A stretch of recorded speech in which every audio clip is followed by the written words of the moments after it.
Hello மக்களே, இன்றைக்கி நம்ம சேனலில் பேன்கேக் மிக்ஸ் வச்சு பேன்கேக் பண்ண போகிறேங்க. இதில் வந்து ஜஸ்ட் ஆட் மில்க் மட்டும்தான் கொடுத்துருக்காங்க. இந்த பேக்கெட்டில் 3 to 4 பேன்கேக்ஸ் வரும்னு கொடுத்துருக்காங்க. இது வந்து 80 கிராம் பேக்கெட். இதில் 90 ml மில்க் ஆட் பண்ண சொல்லி போட்டிருக்காங்க. இப்போ நான் இதில் தான் பேன்கேக் ட்ரை பண்ண போகிறேங்க. இப்போ இந்த பேக்கெட் கட் பண்ணிவிட்டு உள்ளே இருக்க மாவு எல்லாத்தையுமே ஒரு பவுலில் ட்ரான்ஸ்ஃபர் பண்ணிக்கிறேன். ஆல்சோ இந்த பேக்கெட்டில் வந்துட்டு வெஜிடேரியன் சிம்பிள் தான் ஆட் பண்ணியிருக்காங்க. ஸோ இதில் நம்ம எக்கு அதெல்லாம் எதுவுமே ஆட் பண்ண தேவையில்ல. இப்போ 90 ml நான் எடுத்து வச்சுருக்க மில்க் வந்து கொஞ்சம் கொஞ்சமாக அதில் ஆட் பண்ணி அதை வந்து நல்லா கலந்துக்கிறேன். கொஞ்சம் மெதுவாக கட்டி இல்லாமல் நல்லா கலந்துக்கலாம். இப்போ நான் 90 ml மில்க்கும் அதில் ஆட் பண்ணிவிட்டேன். கொஞ்சம் அப்படியே கட்டி இல்லாமல் நல்லா அது வந்து பேட்டர் கன்சிஸ்டன்சிக்கு கலந்துக்கலாம். இப்போ இந்த மாதிரி ஒரு பேட்டரி கன்சிஸ்டன்சிக்கு நமக்கு கிடச்சிருச்சு. இப்போ நான் தோசைக்கல் கொஞ்சம் சூடானோன்னா கொஞ்சம் ஒரு 1/2 டேபிள் ஸ்பூன் அளவுக்கு ஆயில் ஆட் பண்ணுறேன். இந்த ஃபஸ்ட்டு பேன்கேக்குக்கு மட்டும்தான் நான் ஆயில் ஆட் பண்ணியிருக்கேன்.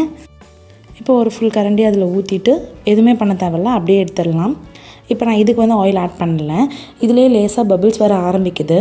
இந்த பபிள்லாம் கொஞ்சம் அப்படியே அந்த ஹோல் மாதிரி ஆனக்கப்புறம் அதை அப்படியே லேசாக அழகாக திருப்பி போட்டுடுறேன். திருப்பி போட்டதுக்கப்புறம் பாருங்கள், பின்னாடி ஃபுல்லாக நமக்கு நல்லா குக் ஆகிருக்கு. இப்போ அந்த பக்கமும் நமக்கு நல்லா இதானதுக்கப்புறமேட்டு நம்ம எடுத்து தனியாக வச்சிடலாம்.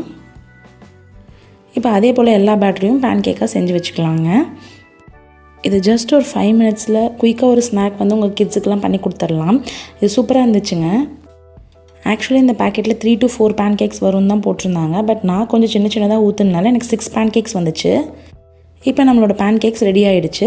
இதுக்கு மேலே நீங்கள் சாக்லேட் சிரப் இருந்துச்சுன்னா அது ஊற்றிக்கலாம். நான் இன்றைக்கி ஹனி தான் ஆட் பண்ணியிருக்கேன். உங்களுக்கு தேவையான அளவுக்கு சாக்லேட் சிரப்போ இல்லை ஹனியோ ஆட் பண்ணிவிட்டு அதை நம்ம கிட்ஸுக்கு சர்வ் பண்ணும்போது ரொம்ப அவங்க வந்து விரும்பி சாப்பிடுவாங்க. உங்கள் கிட்ஸுக்கு குயிக்காக ஒரு ஸ்நாக்ஸ் செய்யணுன்னா நான் கண்டிப்பாக இதை ப்ரிஃபர் பண்ணுவேன். ரொம்ப டேஸ்டியாக இருந்துச்சு. என் பாப்பா இதை செஞ்சு முடிக்கிற வரைக்கும் என்னை விட்டு நகரவே இல்லைங்க. ஸோ உங்கள் வீட்லேயும் நீங்கள் இதை செய்யும் போது கண்டிப்பாக உங்கள் கிட்ஸ் வந்து உங்களை விட்டு நகரவே மாட்டாங்க. உங்களுக்கு இந்த வீடியோ பிடிச்சிருந்தா லைக் பண்ணுங்கள், ஷேர் பண்ணுங்கள். நம்ம சேனல் ஃபர்ஸ்ட் டைம் பார்க்குறவங்க மறக்காமல் சப்ஸ்கிரைப் பண்ணிக்கோங்க. தேங்க்யூ.